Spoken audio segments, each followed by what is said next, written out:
Okay. Hello, everybody. So we will see, we could a quick whiz through everything that's going on. As you know, the Children's Wellbeing and Schools Bill is still going through the House of Lords. So just very quickly, just to say that the last two dates are set up for that. There's the 16th of September and the 18th of September, but they've already gone through all the bits that pertain to us, really. So it's not particularly interesting right now. But so we're waiting for the report stage, really. And the report stage, how long does the report stage take, Michelle? It's normally half the amount of committee days. So there's a 14 days gap, but there's recess, so it's sort of a bit not a big deal this time. Normally it'd be quite significant 14 days gap, but recess doesn't count in the way as normal gaps. But it's half the amount of days is the tradition. So this is going to be, we're expecting wrapping up within 12 days, so we'd expect report stage to take 6 days. Okay, so we'll be getting on for second week of November or something by the time we've got a report. Yeah. Okay. So what's next? Let's have a look. Yeah, so yeah, close of business on Thursday, September the 18th. Don't forget, we've got this recess, this funny recess coming up, which is just for the party political conferences. So so that's why we've got this odd recess, and then they have a half-term recess in November. So yeah, it doesn't mean they stop working. Well, not the good ones anyway. So so linked to that gives me a nice segue into the car, actually, Kat, if you don't mind, just to be really horrible to you. So I have to find a photo of the car. Where have you left them? I will find one. Okay, so the bright yellow car that's going around, and it's going to the party political conferences. I am still requiring a shed load of drivers. We'll put the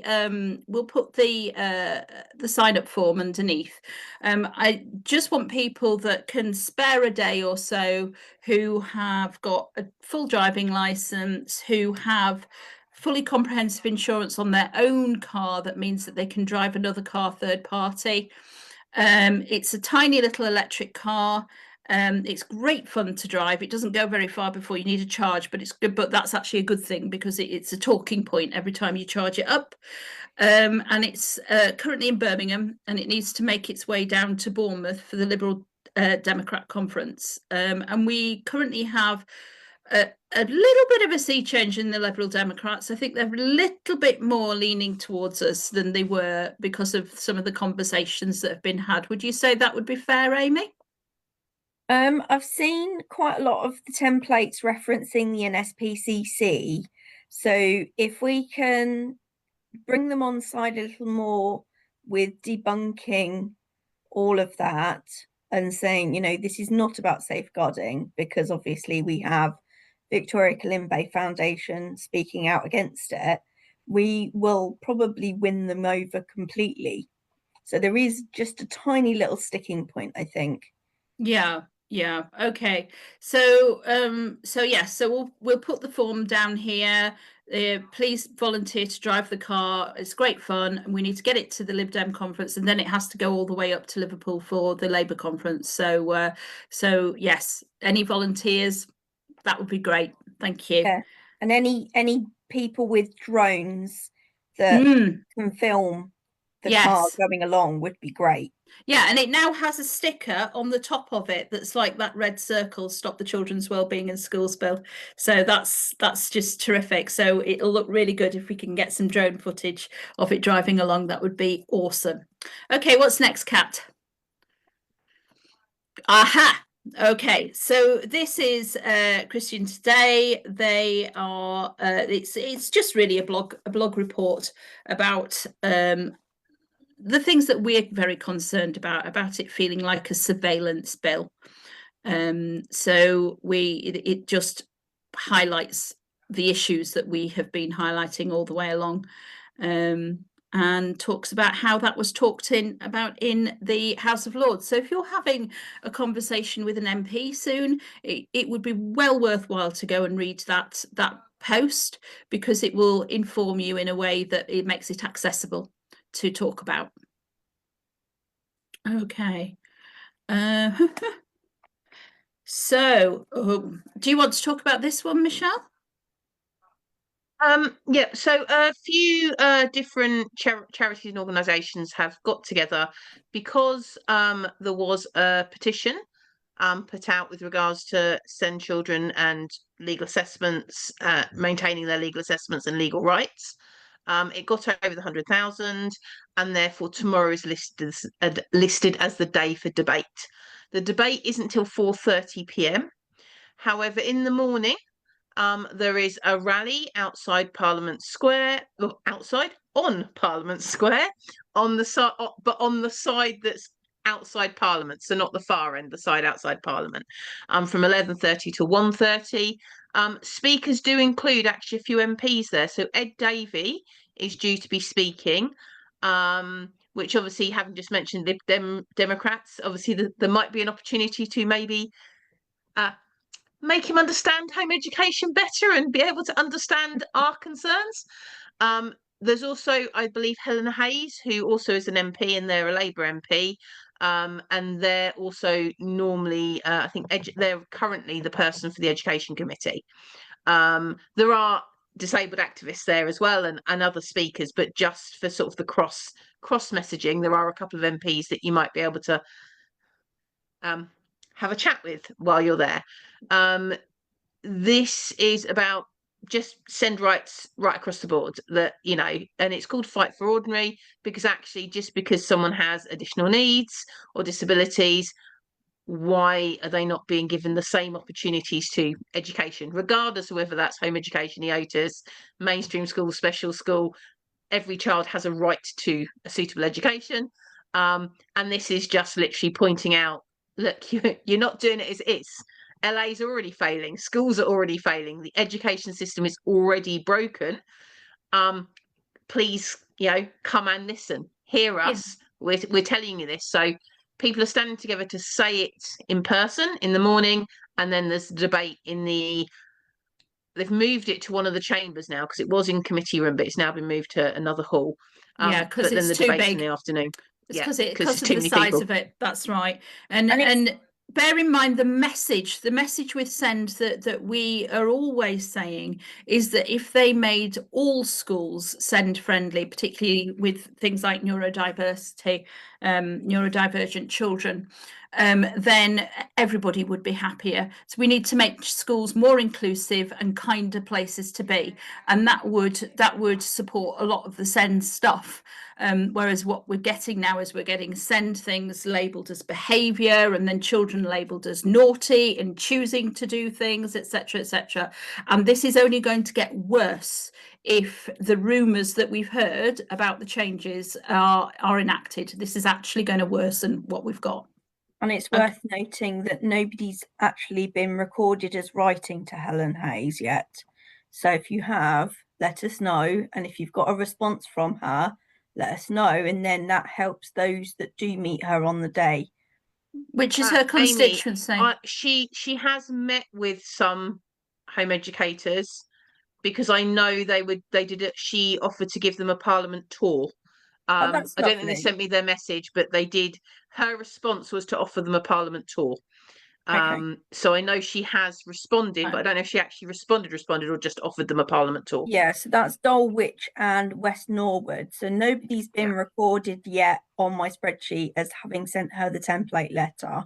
Sorry, was it Dulwich? Is it Dulwich? Dulwich and West Norwood. Yeah, Dulwich and West Norwood. It's one of those awful English place names that doesn't sound like it looks. You should try spelling Keithley. That's a challenge for anyone. Right. Okay. What's next, Kat? Okay. Oh yes, Teesside Live. So there we go. And we are back to county councillors or district councillors, your local councillors talking absolute nonsense and prejudice about home education. In particular, this particular councillor, Joan McTeague, finds it unbelievable that parents don't need any qualifications to electively home educate their children. And it turned out during the debate that was had that she didn't know. She'd done so much research that she didn't even know that the Children's Wellbeing in Schools Bill existed. So, you know, she is absolutely just talking off the top of her head about the whole thing.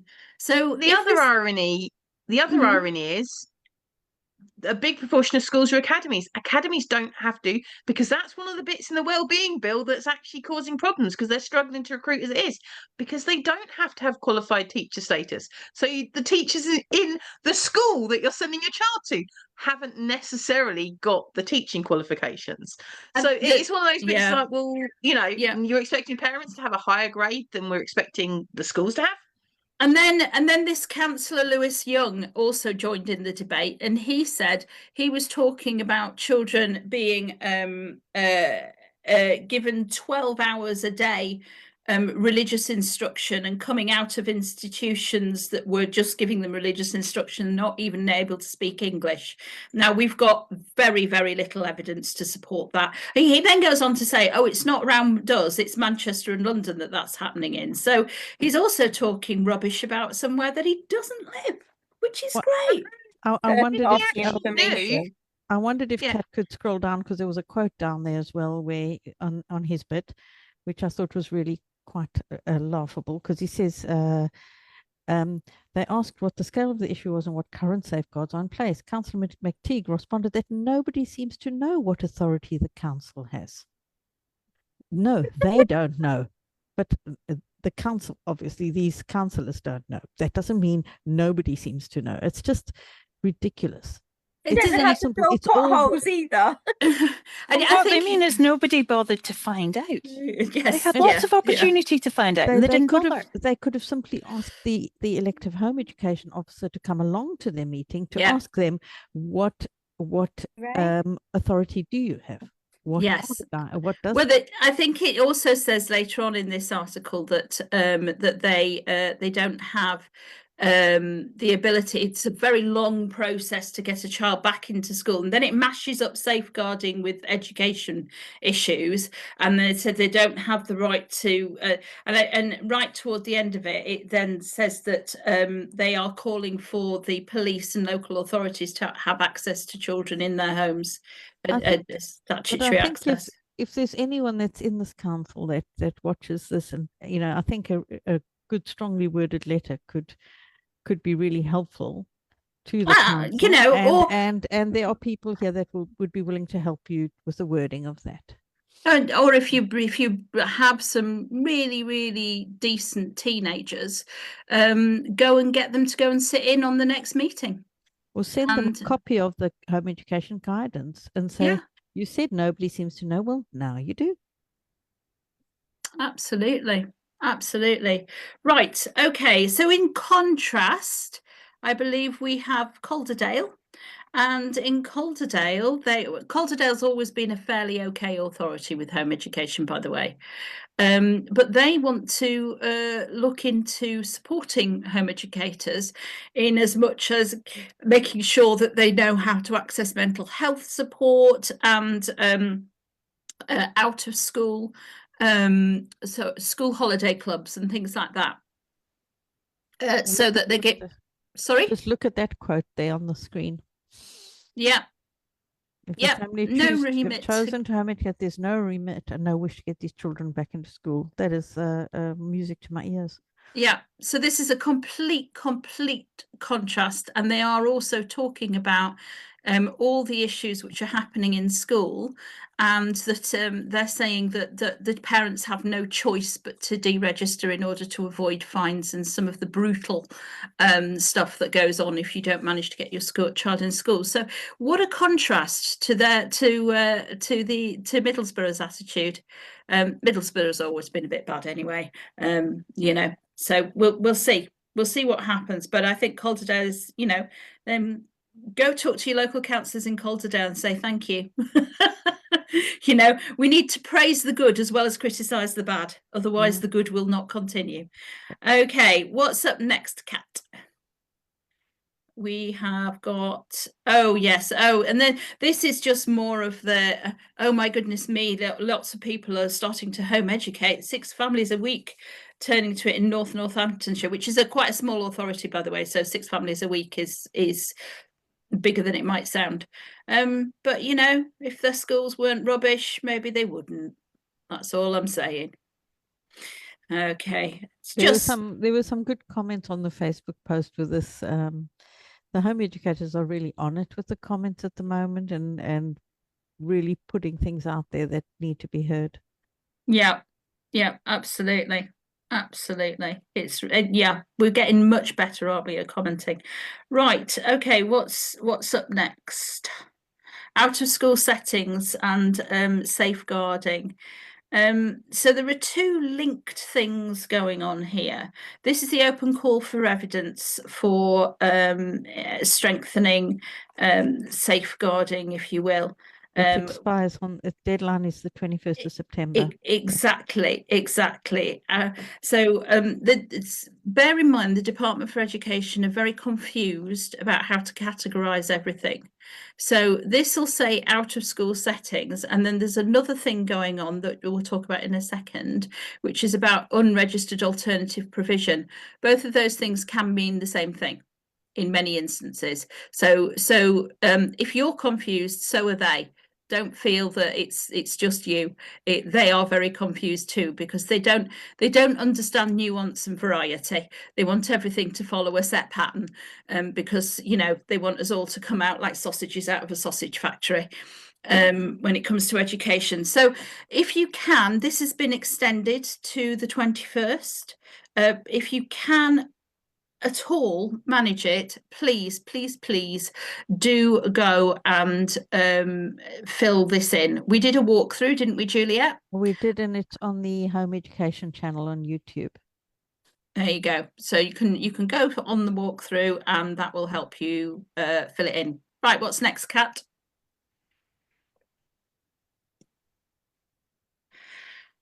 Okay, we've got some petitions coming up. So we've got 2 main petitions that we really do need support with. Oh, it's had 1 signature in the last hour and a half. There we go. 1 extra one. This is about withdrawing the Children's Wellbeing in Schools Bill. If we can get this, already we get a government response because it's past 10,000, but if we can get it up to 100,000, then very much like the SEND stuff that we were talking about earlier, it ends up having to have a debate in Parliament. So please go along and sign that petition. And then the other petition is remove the CWS bill clauses and provide tangible support. This is the other one that we really want to get to 100,000 because we really want that to go. But the deadline is the 1st of October, so we are not a long way off the deadline for that one. What was the deadline for the other one, Kat? Do we remember? The other one was the 25th of October. So yeah, so come on, guys, you can do it. Let's get them up to 100,000. Okay. I think that's it. Is there anything else, Kat? I think we're done. Nope, that's everything I've got anyway. Are we not doing the alternative provision? Oh, can you stick up the alternative provision thing? Yes, because let's just do that. 1 sec. Yeah. Right. Find the right link. What we have: strengthening protections in alternative provision. And do you want the ICO one as well? Yeah, let's do that one as well. Okay, yeah. Cool. So so there is a consultation from the government about strengthening protections in unregistered alternative provision. It's basically, if you read between the lines, an attempt to legislate unregistered alternative provision out of existence. An unregistered alternative provision is often the type of provision that's actually the most effective. So it can be things like horse-based education for children who have suffered trauma, forest schools, all sorts of things it like looks that. like this one has closed. Oh, It no. has, because I wanted to I wanted to discuss what they've actually put in it. Okay. So Right, okay. this was actually a while ago they did this consultation. So this is their response. And in the response, they have confirmed the children not in school register. They are planning children in alternative provisions on school rolls to be in scope of the children not in school register in the Children's Wellbeing and Schools Bill, which I know is something some people thought we were scaremongering about when we said it.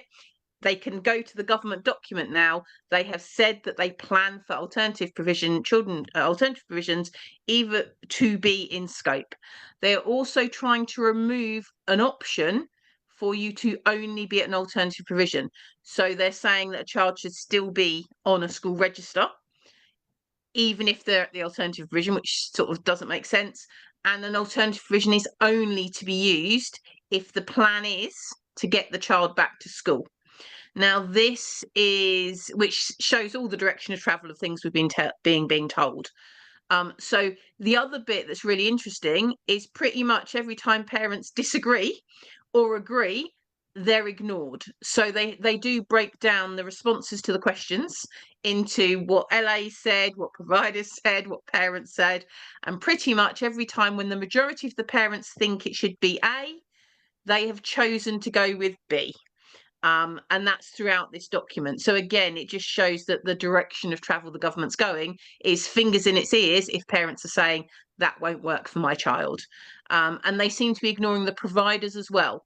So it's quite telling. So if people can open it up, look at it themselves, it's quite telling that they are very LA focused and ignoring the parents. And quite dismissive of the providers if the providers seem to be in line with what the parents are saying is right or wrong for their child. But the key thing is obviously they are saying that they absolutely are aiming for them to be in scope of the Children's Wellbeing and Schools Bill, Children Not in Schools register, which obviously is something some people were sceptical was the case, but they have put it in here. Yeah, I don't think that we are far off the mark, because we are seeing the patterns, we're seeing the trends, we're hearing what is coming out from the DFE and from government. So back to sausage factory education. Okay, so and the last thing is the ICO registered legitimate interest guidance consultation. That this closes the 30th of October, and this is about the line over which concern must be had or interest must be had in order to process certain types of personal data. So that's roughly right, isn't it, Michelle? They're talking about and obviously thresholds. When we link back to the bill, there's a lot of changes going on about data and data that will be being collected and shared and everything else. So therefore, whatever comes out of this consultation could be quite crucial in helping us determine what level they can go to with data, because obviously ICO is the regulatory body. Absolutely. So you know, we need to make sure it's definitely human rights friendly.